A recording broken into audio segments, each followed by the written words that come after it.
ஆசையுடன் கேட்பவர்க்கு அள்ளித் தருபவன், அல்லல் துன்பம் துயரங்களை கிள்ளி எறிபவன், பாசத்தோடு யாவரையும் பார்க்கின்றவன், பாவங்களை பார்வையினால் மாய்க்கின்றவன்.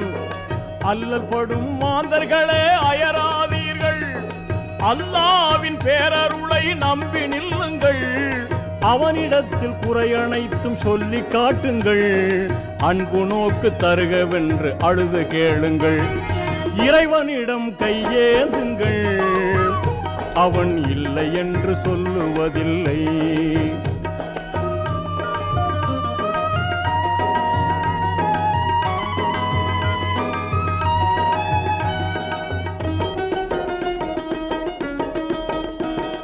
தேடும் நேயர் நெஞ்சங்களில் குடியிருப்பவன், தேடாத மனிதருக்கும் உணவ